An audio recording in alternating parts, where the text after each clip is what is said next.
Welcome to At Issue. I'm your host, Steve Stavro.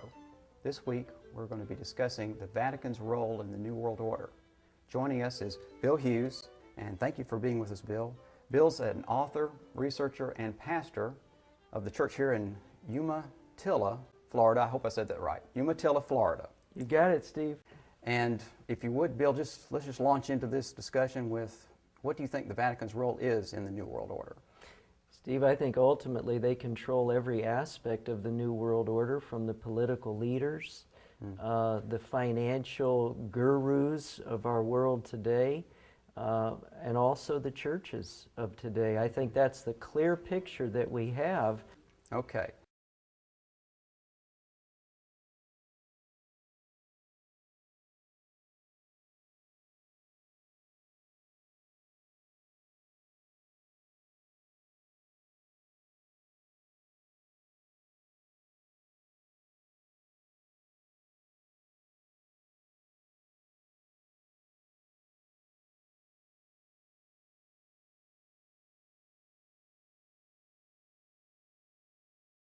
And all the research that I have done, Steve, pinpoints the domination of the Vatican in the world affairs of today. It's very secretive, Steve, in their involvement in all of these things, because they look like they're so good and trying to promote peace and trying to promote harmony throughout the world. But in actuality, they're the ones that are pulling the strings behind the scenes. And again, in the political, religious, and economic realms of this world. Okay. And for those who are not familiar with the workings of the Vatican, maybe we should just touch on who controls the Vatican when we say that word, what the Vatican means, the papacy, of course, but maybe who is controlling the papacy and who do you see as wielding the power behind the throne, as to say it in a certain way? Well, in a spiritual context, Steve, Vatican means the divining serpent. And the serpent throughout history, whether it be biblical history, whether it be secular history, as far back as the Garden of Eden, the serpent, of course, was the medium through which the devil sought to destroy our first parents, Adam and Eve. So ultimately, the devil is behind the Vatican. Now, when you look at in a human point of view, it's clear from history that the Jesuit order, which is the military arm of the Catholic Church, that they control the white pope, the one who we all see out in front. At this point, of course, it's Pope Benedict XVI. But ultimately, the one behind the white pope is the black pope, the Jesuit general. And when you say the military arm of the Vatican, I think it's important that we say you're not speaking hyperbole, you're speaking literally. They have a history of being assassins. If we could touch on just a few things in their history, maybe that's the way to approach this. Let's go back to 1517, Martin Luther's come on the scene, and the whole Protestant Reformation has begun. When you look at history, Martin Luther nailed his 95 Theses on the door at Wittenberg in 1517. And from there, of course, he stood before the Diet of Worms and Charles V in 1521. The Reformation spread like wildfire because people for centuries had listened to tradition and had listened to lies and myths and foolishness. And so when Luther came in with his two great themes, one of sola fide, by faith alone, and the other sola scriptura, the Bible and the Bible only, Steve, these sent a shockwave throughout Europe. And the Vatican, that had stood so strong and so powerful for so long, they were shaken at their very foundations. And so you come up to the diets that were held. Of course, the Diet of Worms in 1521, the Diet of Spires in 1526, the Diet of Augsburg in 1530. Charles V sought every possible means to destroy the Reformation of Martin Luther. but he couldn't stop it. And so in the 1530s, you have the rise of a man by the name of Ignatius Loyola, and Loyola's intent was to destroy the Protestant Reformation of Luther and other reformers who started to rise throughout Europe. Well, by 1540, the Jesuit order was established. It was established for two basic reasons, very simply. It was established, number one, to destroy everything that the Protestant Reformation stood for. And the other thing is that as it would destroy the Protestant Reformation, it would reestablish the authority and power of the Roman Catholic Church. In that light, it's so critical that we understand everything that the Protestant Reformation stood for. Most people who still understand the Protestant Reformation think it was simply a religious movement. Well, of course, it was a powerful religious movement, but it infiltrated, it filtered into every aspect of human life. It had power and authority in government, because prior to the Reformation, there had been no such thing as republican government. It had all been monarchical, where you have a person dominating the populace. But the Protestant Reformation brought in the idea and the principle that there could be republican, representative government.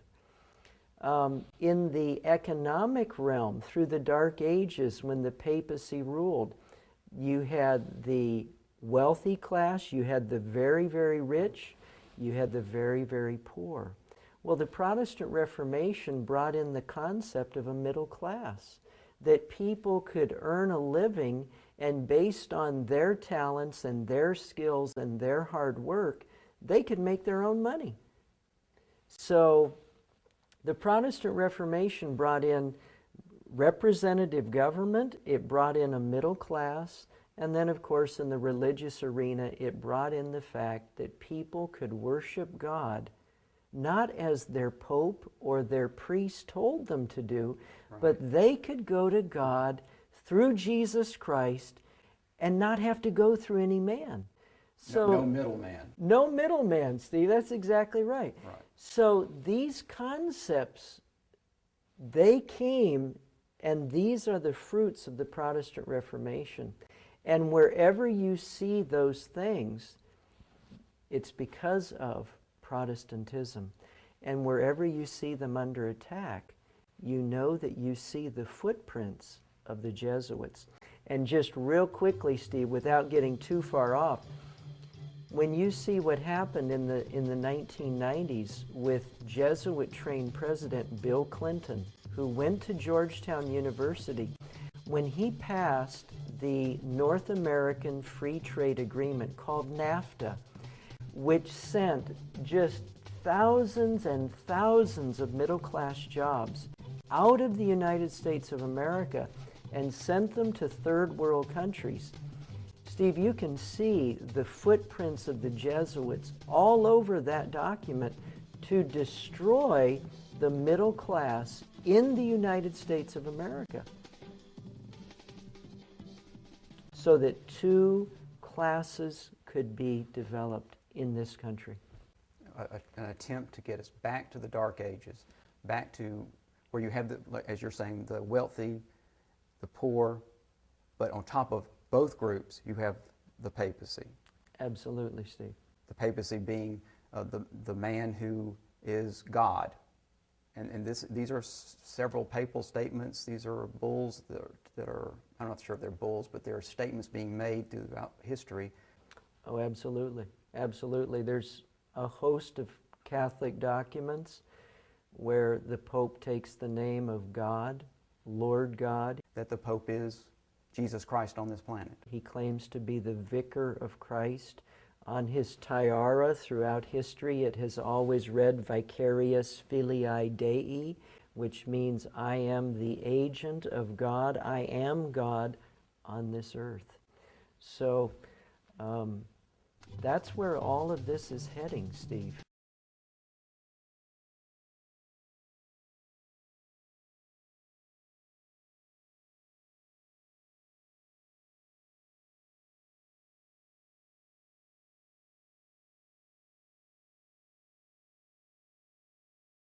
All of this new world order, we're heading rapidly as we see the destruction of the middle class, as we see the destruction of Republican government, where we see more and more power being taken by the federal government. We see that in America as you and I are speaking. Just in the very last several weeks, we have the passage of that health care bill, which takes tremendous power and puts it into the hands of a few people in Washington, D.C., which completely decimates republicanism where the power rests with the people. So we see these great strides being made, not just in America, but around the world, to have power put in the hands of a few and the destruction of the middle class. So we see the power of the Jesuit order working to reestablish papal authority and supremacy in this earth. And so, Bill, do you see this as a fulfillment of what the Holy Alliance was trying to achieve back in the 1800s, the early 1800s? There's no question, Steve, because the Holy Alliance was established at the Congress of Vienna right around 1814, 1815, under the Austrian ruler named Clemens von Metternich. Von Metternich, along with the Pope at that time, I believe it was Pius VII, and a host of European powers got together in Vienna. They then subsequently met 8 years later at Verona, and then there was a secret meeting in Cherie in 1825. And Steve, the whole goal of those three congresses, of those three meetings, were to destroy representative government throughout the world. And so we find in our world today, in fulfillment of those three congresses, the taking out of the people's hands authority in their countries and it being settled in the hands of just a few people. And again, we saw that with the health care bill just recently in America. That health care bill takes tremendous power out of the hands of people and puts it at Washington, D.C. So this is in fulfillment of those three congresses. And, you know, another aspect of it, Steve, that's so critical for our understanding of what is happening in America today in light of those congresses is that in 1814 and 1815, according to Burke McCarty's book, The Suppressed Truth About the Assassination of Lincoln, another book that I have here, written by a man by the name of Richard Thompson, who was an American Secretary of the Navy. He wrote the book called The Footprints of the Jesuits, and he nails down that at the Congress of Vienna in 1814, 1815, the Jesuit order was determined to be that group of men that would seek to destroy representative government in the world. And the primary focus, the bullseye, if you will, of the Congress of Vienna was a rising power across the shores of the Atlantic called the United States of America. It was such a dire threat to the United States that James Monroe in 1823 came out with his famous Monroe Doctrine. And the Monroe Doctrine was simply a statement to the powers that were in the Holy Alliance: don't come and colonize in the Western Hemisphere. If you do, America will view that as an act of war, and we will go to war with you. Thomas Jefferson wrote a letter to James Monroe in which he said that this is the greatest threat to America since the Revolution. So the men that lived during that time understood how critical these congresses were and what a threat they were to the United States of America.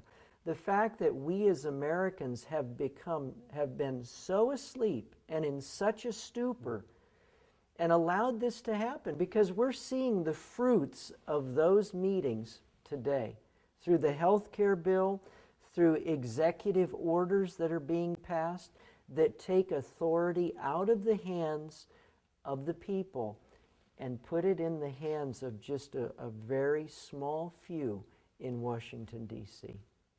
John Adams wrote this to Thomas Jefferson. He said this about the Jesuit order. He said, "Shall we not have regular swarms of them here, in as many disguises as only a king of the gypsies can assume, dressed as painters, publishers, writers, and schoolmasters? If ever there was a body of men who merited eternal damnation on earth and in hell, it is this society of Loyolas." Steve, the founding fathers, for all of their limitations, they were men, they made mistakes, but they understood history. They understood that from the time of the inception of the Jesuit order in 1540 till the time of their suppression by Pope Clement XIV in 1773, that the Jesuit order had used intrigue, insurrection, and assassination to take over nations. Steve, the founding fathers of the United States understood that. That was why Thomas Jefferson and James Monroe and John Adams were so deeply concerned, number one, about the reestablishment of the Jesuit order in 1814, but even more so, the Congress at Vienna, Verona, and Cherie, because these leaders in the United States understood that the Jesuit order had been earmarked to be that group of men that would destroy Republican government in the United States and to seek to reestablish papal domination in our country. They understood that, Steve. That's why the Monroe Doctrine was written. That's why John Adams made the statement he did.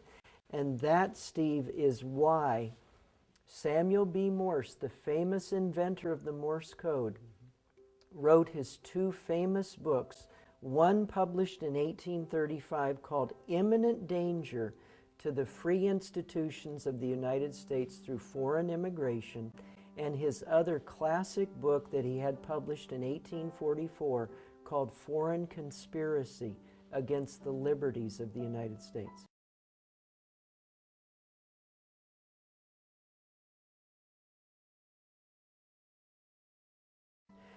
These men, Steve, understood that the Jesuit order would do whatever it took. Based on history, they would do whatever it took to destroy representative government in the United States, to destroy the middle class in the United States, and to destroy and take over all of the churches in the United States. And we are living today in that time, and we're seeing the fruits of those congresses and the effective workings of the Jesuit order in this country.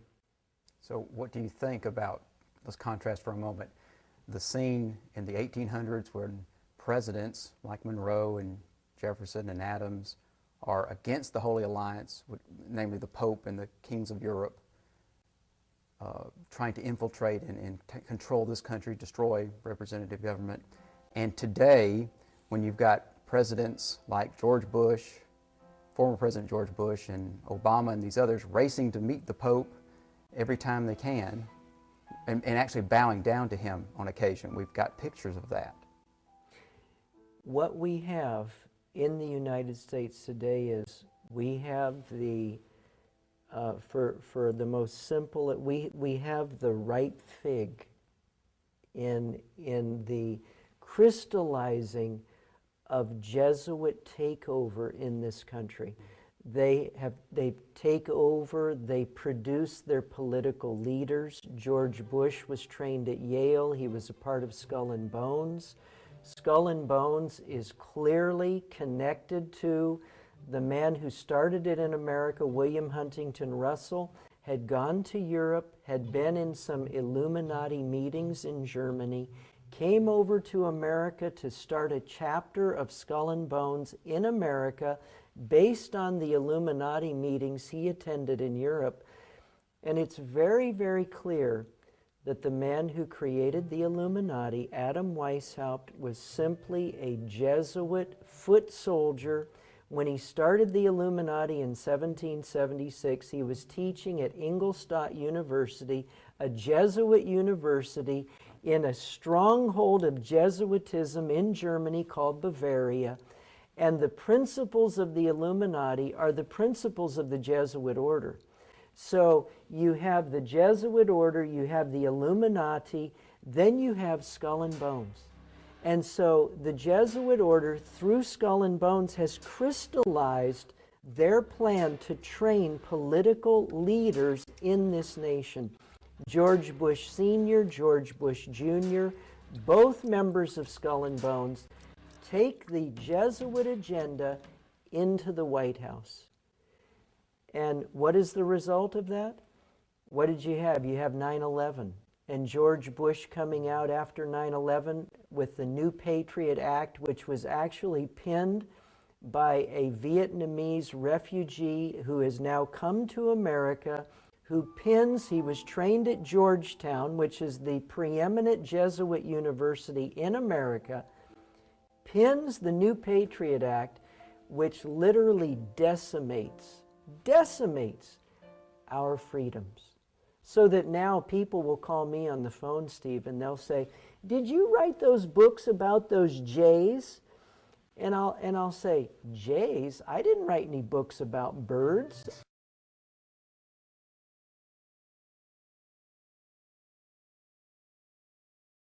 I wrote books about the Jesuits. Is that what you mean? Steve, people are afraid. Right. Because our liberties, our privacy, it's been taken over. It's been gutted.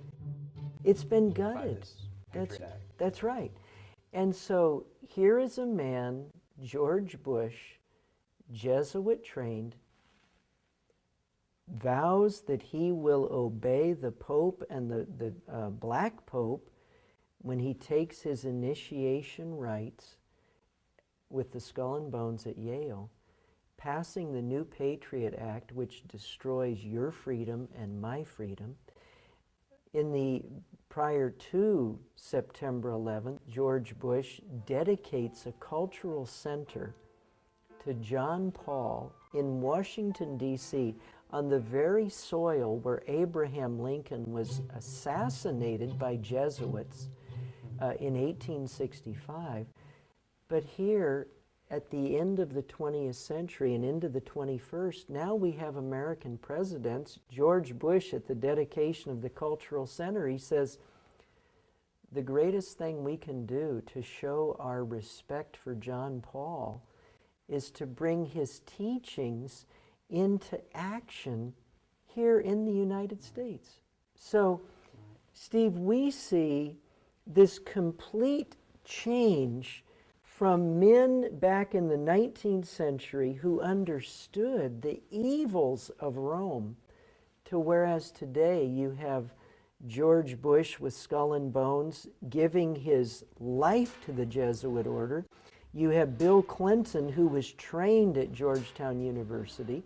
You have Barack Obama, who it's very, very clear has one Jesuit-trained member on his staff after another. The only one that comes to mind right off is Leon Panetta, who is the head of the CIA, who was trained at Santa Clara University, which is a Jesuit university on the West Coast.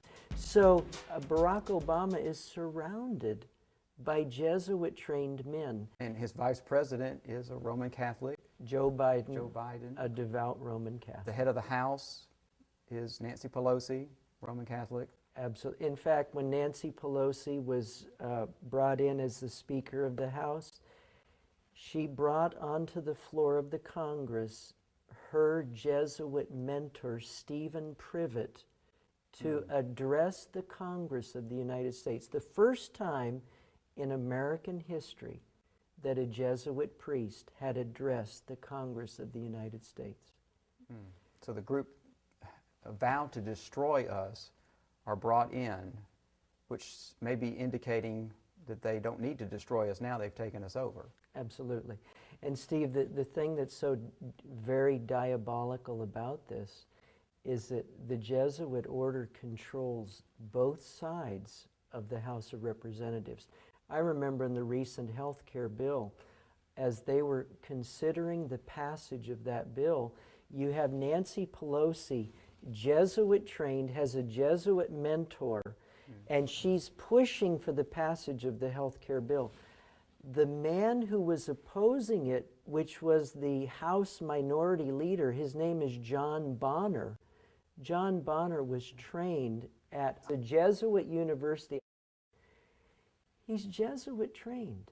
So they control both sides of the spectrum. Right. And we see that happening. This is the crystallization of Jesuit power and intrigue in the United States. It's controlling both political parties, whether it be Democrat or Republican, controlling both sides of an issue so that they can gain their synthesis. And that's what's happening today. And it all, Steve, is the fruits of and the byproduct of the Congress of Vienna, Verona, and Cherie. And instead of our political leaders today warring against it, as Jefferson and Monroe and Adams did, now we have American politicians who are slaves to the Catholic Church and the Jesuit order. And I guess a lot of people are wondering why others in the Protestant arena aren't speaking out. The Billy Grahams, the Robert Schulers. Why are they not speaking out, in your opinion? Steve, it's very, very clear from a statement that a trained Jesuit priest who escaped from the Jesuit order made his way here to the United States. While he was under oath as a Jesuit in his training, he was told something. The man's name was Alberto Rivera. In a little magazine, it's called The Godfathers, put out by Chick Publications. Alberto Rivera made a startling statement in which he said there would be a sign given to Jesuits throughout the world when all churches would be taken over by the Jesuit order. This was, and I'll read the statement to you. Okay. It says this, Alberto Rivera, the sign was to be when a president of the United States took his oath of office facing an obelisk. For the first time in U.S. history, the swearing-in ceremonies were moved to the west front of the Capitol, and President Reagan faced the Washington Monument. This happened January 20th, 1981. Steve, the Jesuit order was raised up to destroy everything that Protestantism had done, to destroy representative government, to destroy the middle class, but also, Steve, to destroy the voice of protest throughout Protestant churches. We're not protesting anymore, Steve. Right, there's silence. Billy Graham is not, he didn't protest towards the latter part of his life. For the first part, I think he was solid when he first started. But along around the early 60s, his voice was silenced. Robert Schuller, Paul Crouch, Hal Lindsey, Pat Robertson, James Dobson, all of these men, they're not protesting. What they have become are agents of Rome. And what we have developing in our country right now, Rome again controlling both sides of the pendulum. As a German philosopher by the name of George Friedrich Hegel, when he identified the best way to create change and to get what you want to happen, it's called the Hegelian dialectic. And what you do is you control both sides of a situation, whether it be political parties or ideologies, but you control both sides so that you can create your synthesis. And today in the United States, the Jesuit order controls the very, very liberal, radical element that we find in the White House today, in Barack Obama, and the control that he is gaining daily in this country. But we also have the Tea Party movement, the religious right, the conservative element run by Dobson and Robertson and some of your talk show hosts like Glenn Beck, Sean Hannity, Bill O'Reilly. The Jesuits control both sides of this, Steve, and it's their desire to create such chaos, and that's what we see in America today, such chaos, the radical and the ultra-conservative, and there will be a clash, and in the aftermath of that clash, Steve, they will get their synthesis. But that's where we're heading today, rapidly, in this country. I don't think many people know that Fox News, the owner of Fox News is Rupert Murdoch. He's a Knight of Malta. And maybe if we could talk about for a moment, what are Knights of Malta? Who are those people? Well, Steve, there are so many different organizations that are called the Knights of something. Whether it be the Knights of Malta, the Knights of Columbus, the Knights of the Golden Circle, which John Wilkes Booth was a part of, and who claims that they were the ones responsible for the assassination of Lincoln. Steve, I have found in researching all of these different groups of knights, if you take it back to their ultimate source, they were created by Catholic or Jesuit priests. And all of these groups, Steve, have specific functions that they carry out on behalf of the white and the black pope. And Rupert Murdoch as a Knight of Malta, William Casey, who was a Knight of Malta, who headed the CIA during the presidencies of Ronald Reagan and I believe of George Bush. Wherever you see these men, Teddy Kennedy was not a Knight of Malta, but he was a Knight of Columbus. All of these men, Steve, are working on behalf of the Roman Catholic Church. Glenn Beck, Sean Hannity, Bill O'Reilly, Rupert Murdoch. They're pushing this agenda over here to combat the agenda of Barack Obama.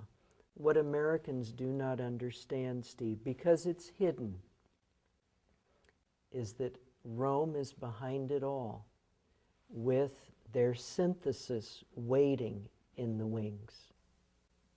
And maybe we should touch on the fact that the Catholic laity are not, we're not speaking against them per se, and they have no idea who the Jesuits are or what they're capable. If they do know of the Jesuits, they're not. I have relatives who are Roman Catholic, in the knowledge about what they do and what they are capable of doing. Steve, this has nothing whatsoever to do with individual Roman Catholics. There are many, many devout Roman Catholics throughout the world. A lot of my family on my wife's side they consider themselves Orthodox Christians. But in the final analysis, they're Roman Catholics. And there's so many fine Roman Catholic people. This has nothing to do with them. This is simply about a hierarchical structure that for centuries has been hell-bent on world domination and doing anything and everything necessary to bring about that world domination. If it means the destruction of leaders, if it means creating depressions, if it means destroying people's economies, it makes no difference. It's simply about control and domination. And we're talking about the hierarchical structure of the Catholic Church that a lot of people today believe has changed, that it's now presenting a Christian guise because the priests wear crosses about their necks. But the Catholic Church themselves have declared, we do not change.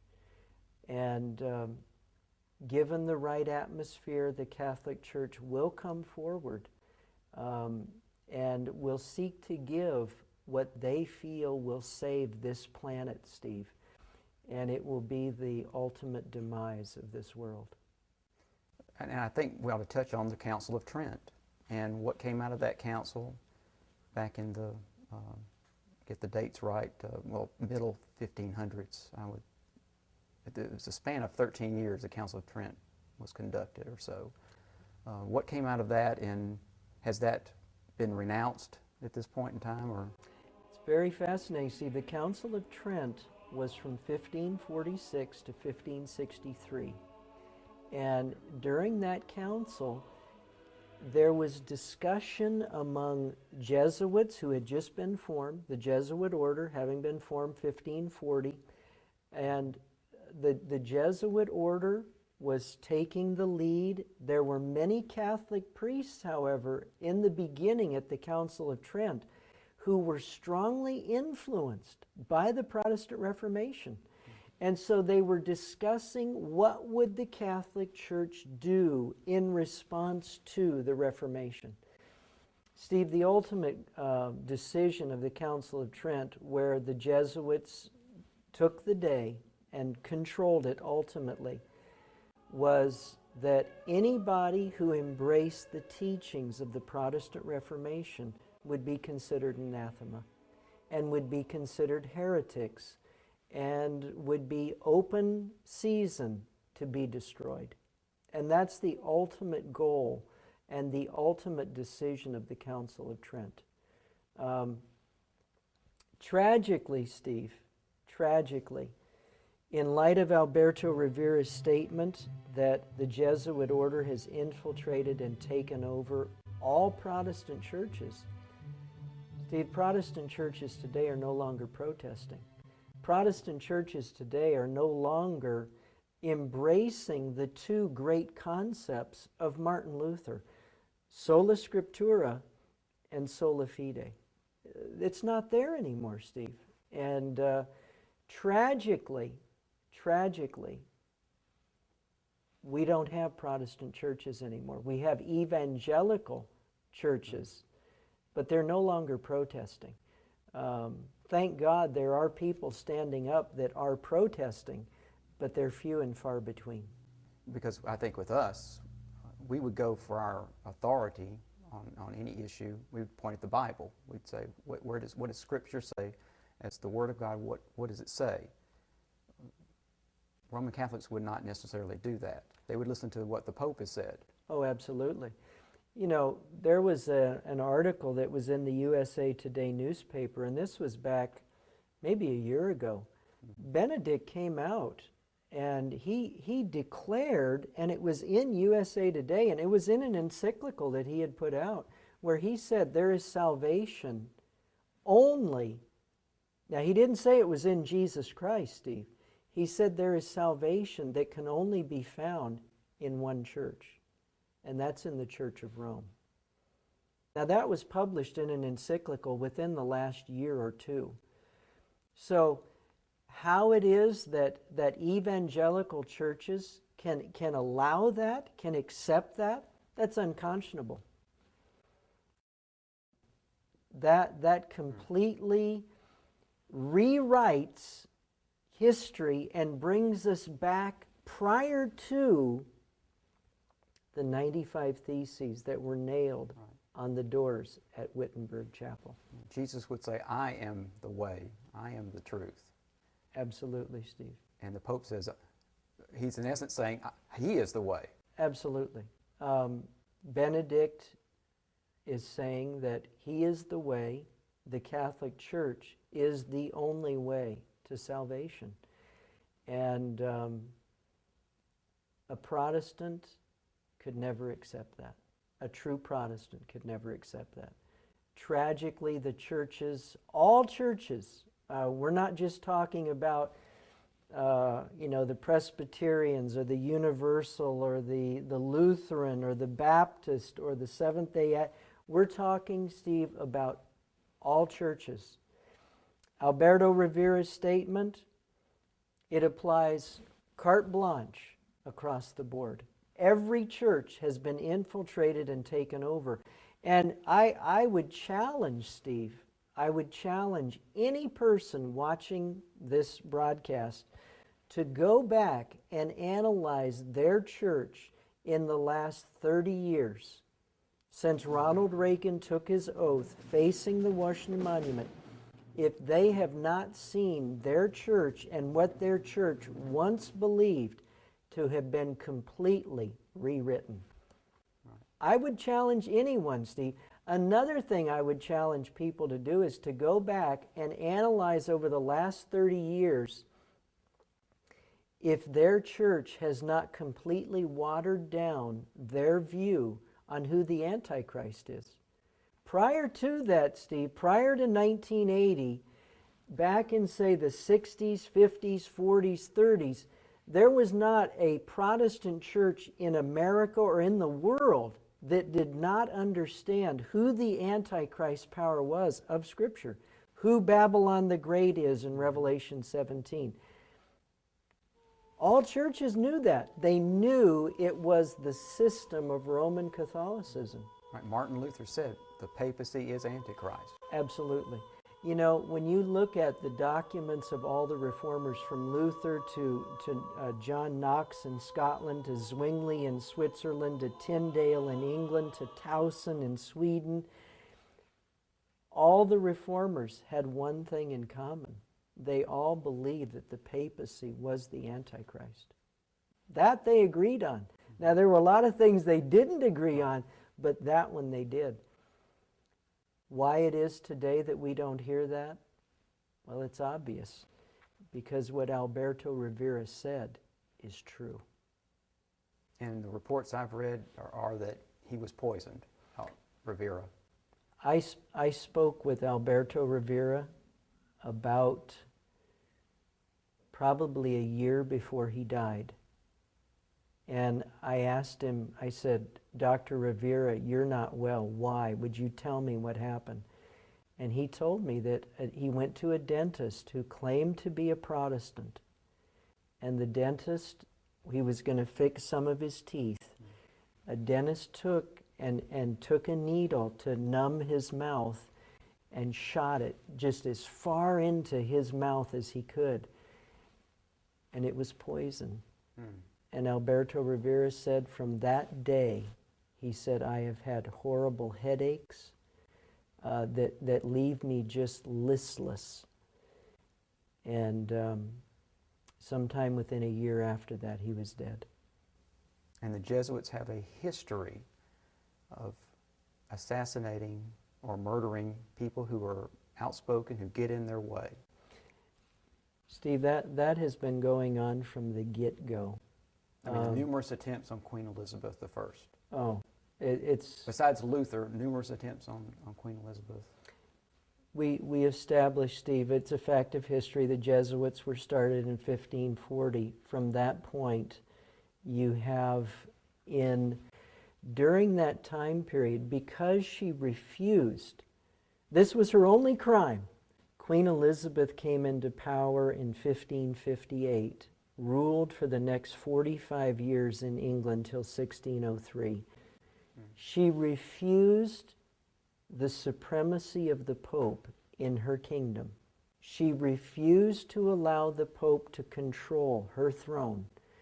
There were at least a dozen plots on her life. If it had not been for the intervention of God and the work of her immediate assistants, a man by the name of Francis Walsingham and Lord Cecil, these two men matched wits with the assassins who tried to kill Elizabeth, and these two men protected her with the power of God, of course. Because all of those attempts failed, Steve, Philip II of Spain, who was a devout Catholic, he was the son of Charles V, who tried Luther at Worms. Both Charles V and his son Philip II both used all of their wealth, all of their political power to destroy the Protestant Reformation. Well, when Elizabeth could not be killed, Philip II and the Pope at that time, they got together and Spain built the most powerful fleet of ships that had ever been assembled. It was called the Spanish Armada. The purpose for the Spanish Armada was one. It was to go up the western side of Europe and to go right up into England and destroy the throne of Protestant Queen Elizabeth. That was the whole reason for it. The movie that came out within the last few years, I think it's called Elizabeth the Golden Age, discusses this, and probably one of the things that she says, and the actress says in the movie, is that a gentleman in the bows of the ships is the Inquisition. Okay. And be ready. If they land, we will have to face that. Oh, that's a true statement, Steve. That's indeed a true statement. Elizabeth was only one, Steve. Right in that same time frame of Elizabeth from 1558 to 1603, you have William of Orange in the Netherlands. William of Orange had been in the court of Charles V. He detested what Charles V was doing in his power as the Holy Roman Emperor and his determination just to destroy and to squash all of his subjects. William of Orange, he became the leader of the Netherlands and sought to bring religious freedom to the people of the Netherlands. He was killed in 1584. In 1598, Henry IV of France passed the Edict of Nantes, which gave religious freedom to all the French Huguenots. Well, for the next 12 years, there were several assassination attempts made on his life. Finally, in 1610, Henry IV was killed by a Jesuit assassin. The man's name was Revellic. In 1603, when King James, who is the man whose name is attributed to the King James Bible, when he came into power in England with the demise and death of Queen Elizabeth, 2 years into his reign in 1605, as he was going to meet with Parliament in England in November of 1605, the Jesuit priests of England, the main one was Francis Garnet. Garnet plotted with a host of people to blow up the English Parliament and James I, all on the same day, November 5th, 1605. They got these huge kegs of gunpowder. And one man by the name of Guy Fawkes was right underneath the Parliament building there. All these kegs of gunpowder.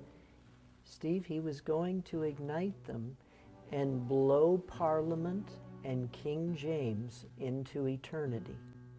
Well, fortunately, it was found out that he was there with all that gunpowder. Well, Guy Fawkes was arrested. For many, many decades after that, November 5th was celebrated in England as Guy Fawkes Day. Now, I believe it's still celebrated as that, but for the first many decades after that, every year, November 5th, people throughout England would have bonfires, and they would burn one man in effigy. Guess who it was who they would burn in effigy? I think it was the Pope. It was the Pope. That's exactly Okay, right. That's what I thought. That's Okay, right. good. But you know what? Over the course of time, and because of Jesuit influence in England, they don't burn the Pope November 5th anymore. It's probably a hate crime now, and they'll probably arrest you if you do it now in this country. Oh, it would be, Steve. It would That's be. where we've come to. Absolutely. Absolutely. So, Steve, there were one assassination attempt after another. Queen Elizabeth, William of the Netherlands, Henry IV of France, King James I of England in 1605. So right there, within that little span of about 50 years, you've got five world leaders of nations with assassination attempts on their lives. Why? Because they were not going along with the Jesuit agenda. And Steve, we have seen that here in the United States of America as well. We have seen presidents, of course, the most well-known would be Abraham Lincoln in 1865. John F. Kennedy in 1963. He was killed because he was not following Rome's agenda for America. William Henry Harrison in 1840. Andrew Jackson was in 1835. There was an attempt on Jackson's life. Absolutely, on Andrew Jackson. He stopped the bank. He killed the bank. Right. And when I say the bank, the push for a national central bank. Absolutely, Steve. And the guy who tried to kill him, Richard Lawrence, he tried to do that in 1835. Zachary Taylor in 1850. Taylor wanted to preserve the Union, wanted to preserve the United States. The Jesuits were trying to split it in half by, in the 1840s into the 1850s. They finally got their way in 1860. And that's a good point. The entire war between the states, the war of federal aggression, whatever you wanted to call it, was a Jesuit concoction to divide America and bring down this constitutional republic. There's no question, Steve. And the documents that are out there, it's just overwhelming. One man, after the assassination of Lincoln, who was on the military commission that tried the assassins of Lincoln, it was a conspiracy, Steve, to not only kill Lincoln, but to kill Andrew Johnson, the vice president, to kill William Seward, the Secretary of State, and also to kill Ulysses S. Grant, who was the head of the Union forces. Well, the military commission that tried the assassins of Lincoln, they found out that almost all of them were associated with the Roman Catholic Church. The Surratts, George Atsterott, Davy Harold, George McLaughlin, Michael O'Laughlin, Lewis Payne. And Booth had started attending Mass. Absolutely. And in fact, there was a Catholic cross that was found on Booth's person when he died. You had mentioned John Kennedy, or most people are told Lee Harvey Oswald is the lone gunman. What do you think of all that? Steve, it's fascinating because there's a book that you can get in any library. It's called The Last Dissenting Witness. It's by Jean Hill. If you look in the Zapruder film, she was the lady on the grassy area, the little island there, and she had the long red coat on. And Jean Hill writes in her book, and she says it was so obvious that as she was standing there, she heard shots coming from many different directions.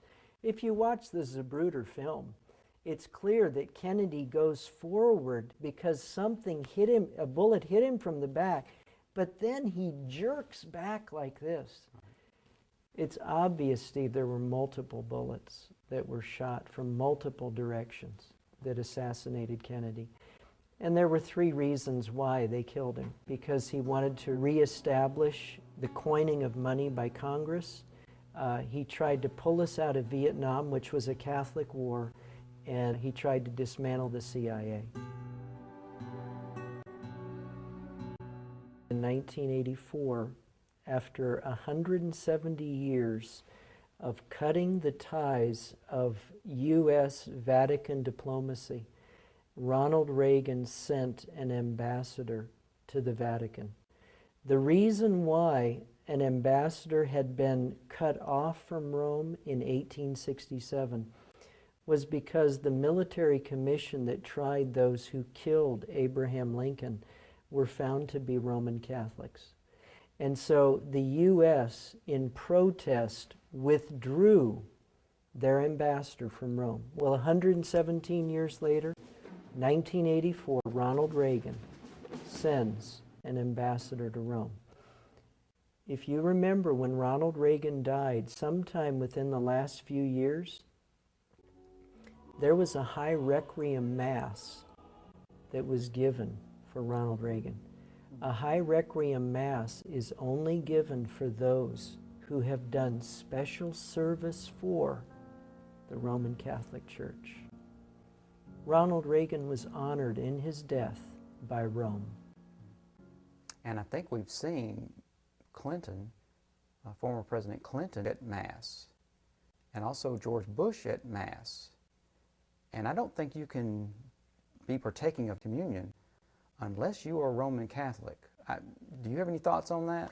Steve, I don't think you're allowed to take the communion in the Catholic Church unless you are a Roman Catholic. So we have some closet Catholics.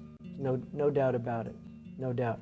The only reason, Steve, that Clinton never came out, even though he went to Georgetown, which is the preeminent Jesuit university in Washington, D.C., and the only reason George Bush didn't come out, when he made his vow and entered the Order of Skull and Bones at Yale, he had to bow before the leader of Skull and Bones at Yale. He had to bow before somebody who was dressed up like the White Pope, and he had to bow down before a man who was dressed up like the Jesuit general. George Bush sold himself when he was at Yale, and the only reason he didn't come right out and say, "I'm a Catholic," is because it would have upset people, and it would have spilled the apple cart. This way he could do exactly what Rome wanted him to do, and nobody would think twice. If Jesus Christ does not return and take us back to heaven, we are entering, Steve, another dark age. That's where this world is going. It's to another dark age. But I believe that God's not going to allow that. The papacy had their chance, and they failed through the dark ages. This time, before it can go too far, Christ will come. And those who have embraced Him as their Savior and Lord, He will take them to heaven. Well, I want to thank you, Bill, for being with us today, letting us come into your church here in Umatilla, Florida. And let me just say that we'll be joining you again next week with another documentary or production. Until then, God bless.